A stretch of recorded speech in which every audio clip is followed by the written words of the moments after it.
Hi and welcome to another video from My Money Calculator. In this video, I'll be showing you how to find out whether or not it is worth borrowing to invest in shares by using a margin loan. To do this, I'll be using the Money Calculator, which you can download only from mymoneycalculator.com.au.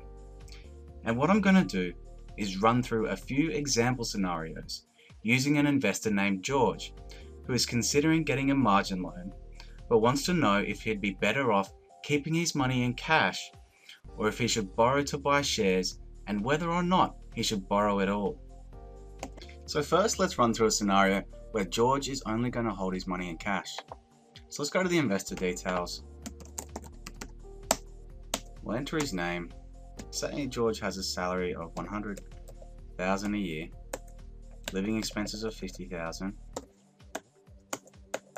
and a savings account of $60,000, which pays interest of 4.5% per annum.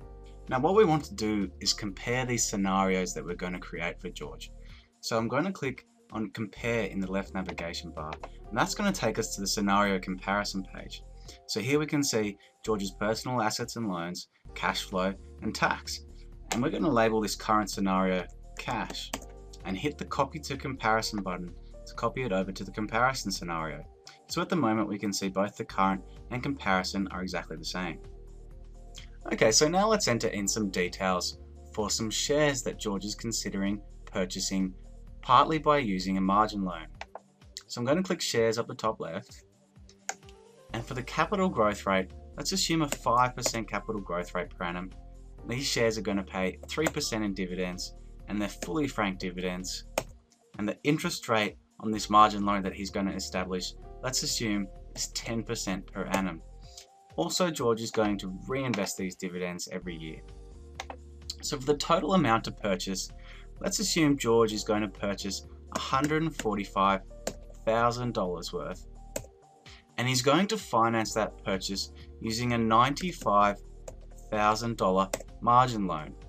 Now George is going to want to undertake this investment now, so I'm going to enter in a 0 here for buying how many years from now. Now George also wants to see the effects of undertaking an installment gearing plan or an ongoing purchase of shares every year and borrowing to buy more shares.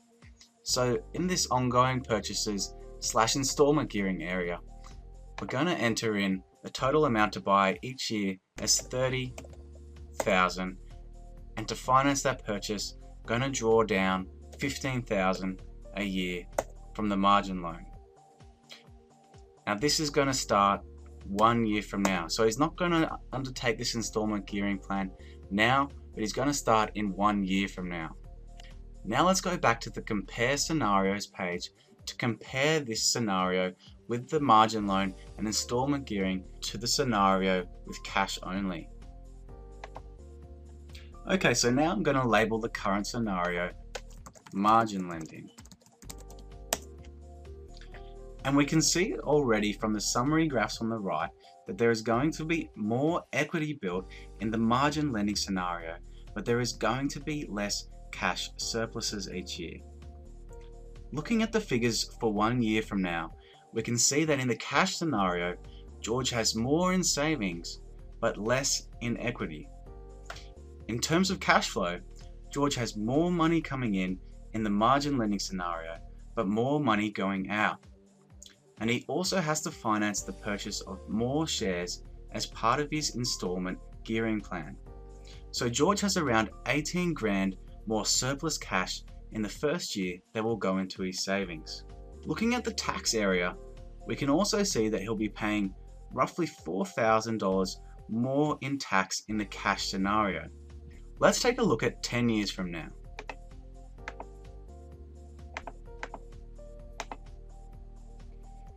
In 10 years from now, we can really start to see some differences between these two scenarios. In the margin lending scenario, George has $120,000 more in equity, but $20,000 less in cash surplus. He's also saved around $74,000 in tax over the 10-year period in the margin lending scenario. So let's take a look at what is driving these results. Let's go to the reports page and take a look at George's cash flow. So in the entire situation area, let's choose how much cash will I have left over. So on this page, we can see George's cash flow. We can see his cash in, his cash out, and where the money is going to go. So in the first year, we see that George has had $105,000 roughly of cash coming in from his salary, from the interest on his savings account, and from the cash dividends on his shares. And we can see that he's had roughly $33,000 leaving from tax payable and from the interest on the margin loan. So this is going to leave around $71,000 for George to fund his lifestyle expenses and to fund any financing costs. So we can see he has $50,000 leaving to fund lifestyle expenses, and then he's had $15,000 coming in from drawing down his margin loan. Now he's used that money to partly finance the purchase of $30,000 more in shares as part of his installment gearing plan. So the total cash surplus for the first year is going to be $6,500 roughly. And we can see in the where does this money go area that this money is going to go to George's savings account. So let's take a look at the cash flow on the share investment itself. So in the left navigation panel, under investment analysis, I'm just going to click on cash flow.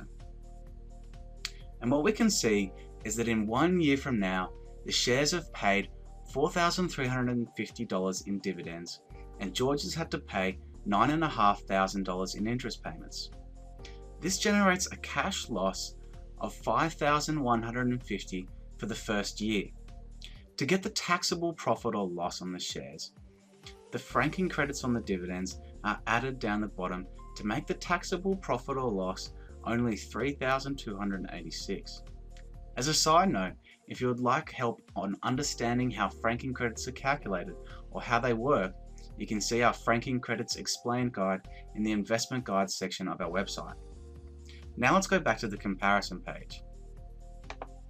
So is it worth it for George to purchase shares using a margin loan?